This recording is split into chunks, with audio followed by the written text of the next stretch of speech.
Энэ одоо нэг цайны өдний хоол цайны газар.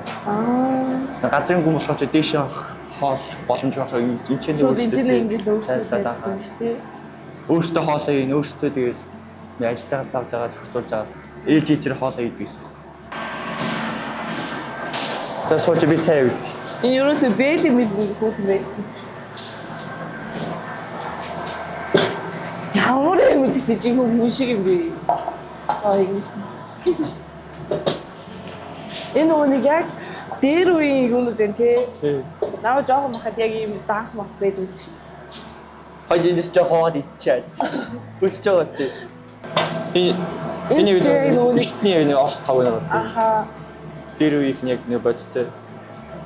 Яг ийм нэг аяг байдаг шүү дээ. Тий, энэ дээр орсоор жоохон махад нэг чинь цай гэдэг. Аха.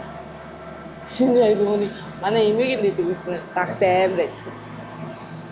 Энэ манай болтой бата баяра. Та найзууд юм үү? Манай найзууд тийм. Энэ манай нэг ээлжийн мастер. Тийм ээ. Ажлыг зохицуулдаг нэг надтай төстэй ах маань үү? Энэ бүгдээрээ төстэй юм байна чамтай. Жоо ууртай царайтай байгаа тийм. Тийм ээ. Жоо уурхай bijлаараа дууртай болсон уу юу? Манай батаж хоорлаад тах шиг энэ хоолын булгаад хоолын жоо өгч юм. Зөв. Ажил хийж бол өсөж байгаа болоо явчих юу? Манай ээлжийн мастраас уурлаад тах шиг муухай. Ивент тэтгэгч Баруун Дор уулын баяжуулах үйлдвэрт ажиллах СТ-ийн үйлдвэрчний эвлэхийн хороо.